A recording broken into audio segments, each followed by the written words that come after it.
Ever said no and then immediately you started writing a whole dissertation explaining why you said no?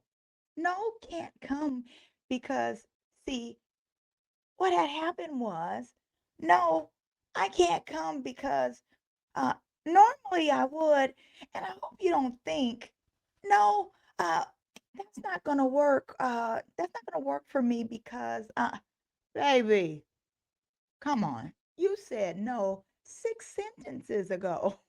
Why are we still talking? And I know what you're going to say. I get it. I know. I just don't want them to think that there is. Sometimes saying no isn't actually the hardest part. Letting people have their feelings about our no is. Hey, yo, can we have a little heart to heart, Why be somebody else when I can be me? Why be somebody else when I can be me? You're already taken, cause I'm in the making. Cause I'ma be me, I'ma be me, I'ma be me, yes sir. I'm so good at being good. There it is.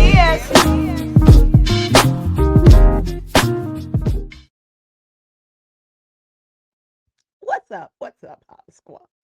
And welcome back to the Hear My Heart show. Just a little heart to heart, heart to heart.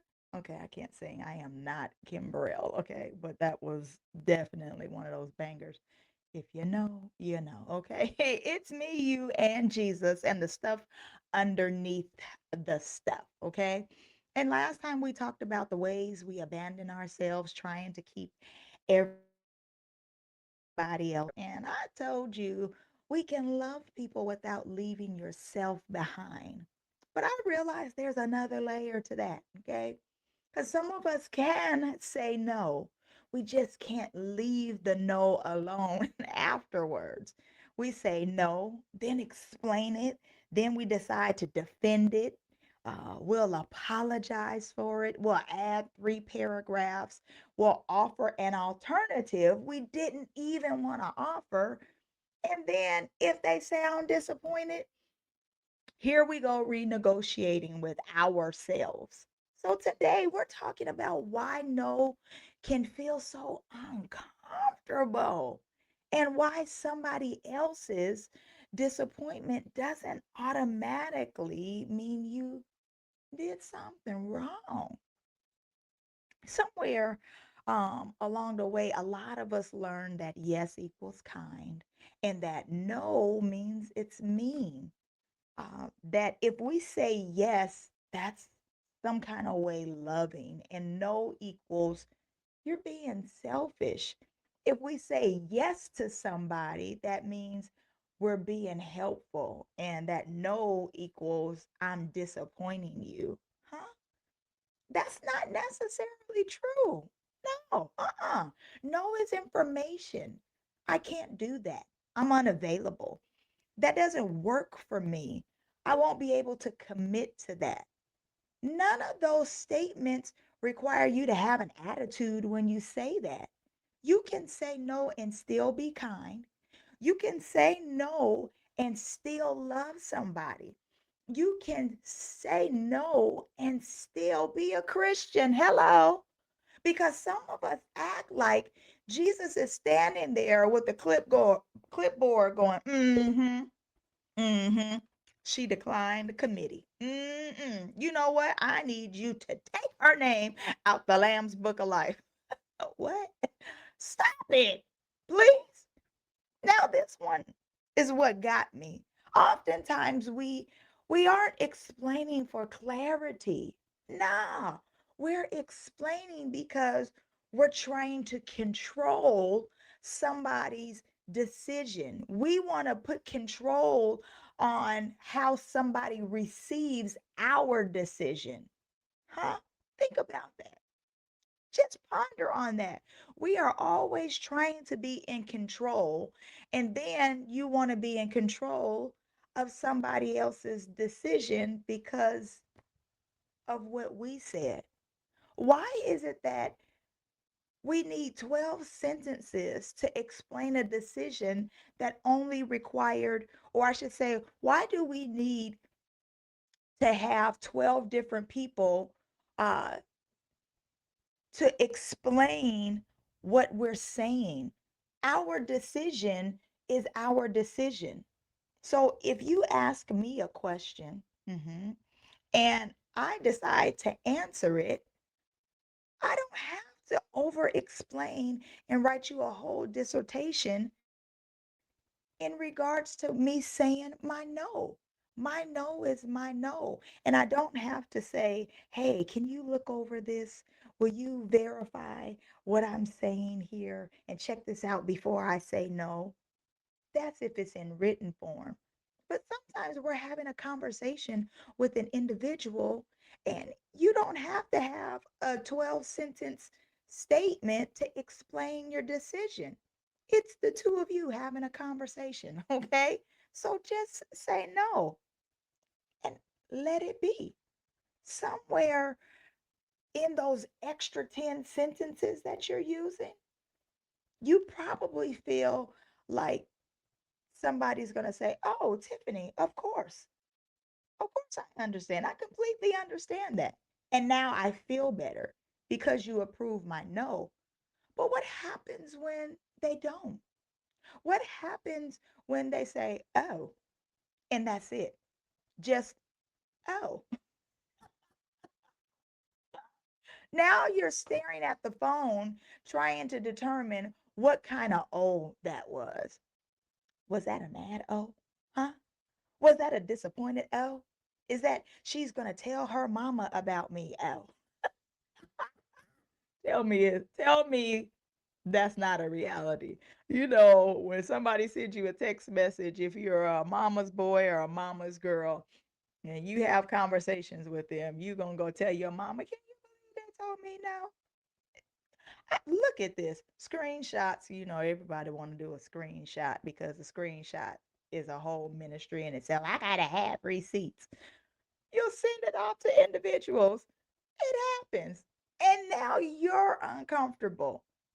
But here's what I've learned: I am responsible for communicating my boundary respectfully.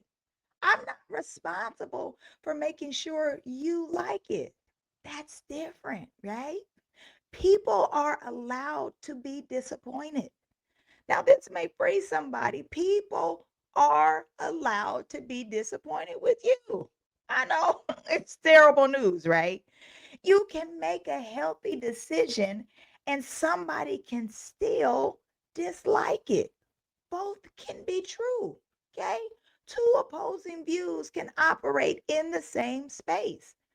If somebody wanted you at an event and you can't attend, they might genuinely be disappointed. That doesn't make them manipulative, and their disappointment doesn't make your no wrong. Your child can be disappointed. Your spouse can be disappointed. Your friend can be disappointed. I know you're going to hate me for this. Your church can be disappointed. Your coworker also can be disappointed. Hello? We're not trying to create a life where nobody ever has feelings about our decisions. That's absolutely impossible. We're learning not to interpret every negative reaction as proof that we need to change the decision. That's maturity on both sides. Jesus gave an interesting example in Matthew 5:37. He said for us to let our communication be yay, yay, be nay, nay. Uh-huh. There's something beautiful about being a person whose yes means yes and whose no means no. It's not cruel or careless, it's clear. And even throughout Jesus's ministry, he did not respond to every demand that was placed on him. There were crowds, mhm, there were needs, there were expectations, there were a whole lot of opinions. yet he remained led by his father rather than controlled by everybody's expectations. And that's important because Christian love does not require unlimited availability. Hear me. And I think that that's a point that I feel like I kind of want to labor there with because for some reason we feel like us being Christians, that means that anytime anybody calls on us, that means we have to be available. God forbid. Okay? That's not a truth. I need you to understand that. Sometimes it'll be a no, and sometimes it'll be a not right now. The goal isn't saying no more or no more often just so you can prove that you have boundaries. Uh-uh. The goal is being honest enough that your answer actually means something. Okay? Now, listen, sometimes context is appropriate, all right? Especially in close relationships. And I want you to make sure you throw your ear in, okay? I need you to make sure you put your good ears on and make sure you're paying attention to me in this aspect, okay? Because I promise you, if Kenny asks me something, I'm not going to stare at the man and say, no, no is a complete sentence, and then walk away. Girl, if you don't come back here talking about Coach Tiffany ruined your marriage, we ain't doing that. Relationships requires communication. Kindness requires communication. And sometimes love says, I can't do that today because, all right? Sometimes it requires an explanation. There's nothing unhealthy about explaining yourself. The issue is when explaining becomes permission seeking. And there's a difference between I'm giving you context because I value our relationship, and I'm giving you context because I need you to agree that I'm allowed to say no. Uh-oh. That's it. That's the distinction. Okay. You don't have to turn every healthy communication into a defense attorney's closing arguments. Okay, I gotta know who I'm talking to.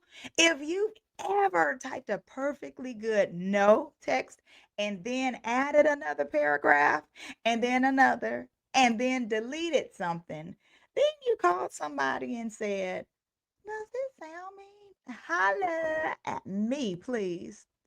Put too many words in the comment section, please.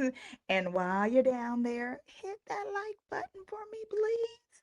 Because every single like and every comment tells the algorithm, hey, somebody else might need this conversation. We're building this neighborhood one heart to heart at a time. So don't just listen, pull up your chair and talk back to me. I like a talk back person. Your no doesn't make you unloving. And here's what I really want to get underneath. Sometimes we aren't afraid of saying no. We're afraid of what the no might cost us relationally. Will they still like me? Will they think I've changed? Will they call me selfish? Will they leave? And that's where boundaries start exposing deeper things. Because if I have to constantly earn connection by being agreeable or useful or available and easy, then no feels dangerous. Okay? Because I'm not simply declining a request. In my mind, I'm risking belonging. And that distinction deserves attention because healthy love should have room for both people's humanity, right? Not just yours when you're useful. Oh, come on, sisters and brothers. I told y'all last time that yes costs something. It costs time, it costs energy, it costs attention, right? Hmm. Sometimes it'll cost peace or even money, okay? And that's why my friend used to hate asking me, Tiffany, are you free? Because I'd say, no, but I might be available. What's up? And that meant because I needed to know what you're asking because I before I decide whether I can give it. Okay? That was something that I had to learn. Okay? But here's the next part that I've learned. Once once I've considered the cost and decided my answer is no, I don't need to make I don't need to make my no free either. Okay? Meaning, and I'll tell you exactly what I'm meaning by that. It means I'm not going to spend another hour feeling guilty about it. I'm not going to spend emotional energy rehearsing whether you're mad or not. I'm not going to give you 2 hours that I declined and then spend 3 more hours worrying about how you feel because I declined them. Uh-uh, baby. Now that no costs more than the yes would have cost. Okay? That ain't happening. At some point, I have to trust the decision I made. If I prayed about it, considered my responsibilities, checked my capacity, communicated respectfully, then I can release it. Your response belongs to you, okay? My responsibility was to tell you the truth with love. So I should say, let's practice this, okay? Instead of, I'm so sorry. Oh, I'm so sorry. I really wish I could. And normally I absolutely would, but everything has been crazy. And, Kenny has this thing, and then I've got something else. Cool it. Try. Thank you for thinking of me. I'm not available for that, but I hope things go wonderfully. But mean that. Don't say it all sarcastically and such, because that's sometimes how we do it when we say no. We gotta be like, oh, thank you for thinking of me. Mm, mean it, okay? Sincerely, and be done with it. Instead of, I hate saying no because I love helping and I don't want you to think, I don't have the capacity to take that on right now. Done. Okay. And sometimes, no, thank you. And then just be done. You don't have to give all of the extras. Just no, thank you. And that's it.